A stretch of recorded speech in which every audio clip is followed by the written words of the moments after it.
তুমি কতটা কষ্টে আছো তা কেউ দেখতে আসবে না, কিন্তু একবার প্রাণ খুলে হেসে দেখো, সে হাসিতে হিংসা করার লোকের অভাব হবে না। নিজেকে ভালো রাখার দায়িত্ব নিজেকেই নিতে হবে, কারণ খারাপ থাকলে কেউ তোমাকে ভালো রাখতে আসবে না। সো হ্যালো এভরিওয়ান, কেমন আছেন সবাই? ওয়েলকাম করছি সঞ্জুর টুকিটাকি থেকে। সকালবেলায় ছাদে আসার পর এত সুন্দর একটা নির্মল বাতাস, প্রাকৃতিক সৌন্দর্য সব কিছু মিলে অসাধারণ।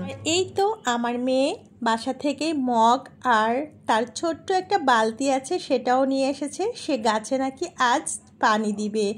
তো এটা দেখে আমারও ভীষণ ভালো লাগছিল। ছোটবেলা থেকে এই কাজগুলা যদি শিখে যায় তাহলে আর শ্বশুরবাড়ি যেয়ে আমার মেয়েকে অন্তত কথা শোনা লাগবে না যে তোমার মা কোনো কাজ শিখিয়ে পাঠায়নি। মেয়ে মানুষ যতই সোনার চামচ মুখে নিয়ে জন্মাক না কেন, শ্বশুরবাড়ি গেলে এই কমন ডায়লগটা তাদের শুনতেই হয়, তোমার মা তোমাকে কোনো কাজ শিখায়নি। যাই হোক, এসব কথায় আর না যায় আমরা। সুন্দর একটা সকাল, সব মেয়েদেরই এই কথাগুলো শুনতে হয়, এটা আমাদের মেয়েদের নর্মাল একটা ব্যাপার। ছাদ থেকে আসার পরে আমি আয়েশার জন্য ব্রেকফাস্ট রেডি করছিলাম। সে নাকি আজ ব্রেড দিয়ে এই ডিম পোচ খাবে। রাতেই আমাকে নাস্তার মেনু বলে রাখে যে মা সকালে আমি এটা খাবো ওইটা খাবো, কিন্তু শুধু বাহেনা, খাওয়ার বেলায় একেবারেই ফাঁকা। ইয়ার করার, সন্তানের আবদার বলে কথা, না খেলেও তাদের সামনে তো প্রেজেন্ট করতে হবে না। মা বাবা হয়েছেন তারা এই ফিলিংসটা বুঝবেন, আর এখনো যারা মা বাবা হননি তারা এই ফিলিংসটা কখনোই বুঝবেন না।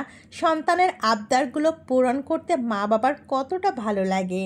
আমার মনে হয় আমার স্বার্থের ভিতর যতটুকু আছে সবটুক দিয়ে আমার মেয়েকে রানী করে রাখি। আর এই তো এদিকে মা রান্না করছিল ইলিশ মাছ, বেগুন, আলু। বেগুনের তরকারিটা আমার সবসময় পছন্দ, কিন্তু অ্যালার্জির জন্য খুব একটা খাওয়া হয় না। তারপরেও যখন রান্না করে তখন আর মিস করি না। বেগুন, আলু আর ইলিশ মাছ, এই তরকারিটা ছোটবেলা থেকেই আমার ভীষণ পছন্দ, আর মায়ের হাতের এভাবে রান্না আমি অনেক পছন্দ করি। পৃথিবীর সব সন্তানের কাছে তাদের মায়ের হাতের রান্না অনেক বেশি স্পেশাল হয়ে থাকে, অনেক মজার থাকে। মায়ের হাতের রান্নার খাবার খেতে খেতে মেয়ের জন্যই রান্না শুরু করে দিয়েছি। মেয়ের জন্য আমি রান্না করি আর আমার মা আমার জন্য রান্না করে। সন্ধ্যার নাস্তার জন্য একটু প্যানকেক তৈরি করছিলাম, এটা চা দিয়ে সবাই আমরা খেয়ে নিব। ব্লগিং এর এই কাজটা আমি কিন্তু সত্যি ভালোবেসেই করি। এই কাজগুলো করতে আমার ভীষণ ভালো লাগে, যদিও এখান থেকে আমার কোনো আর্নিং হয় না,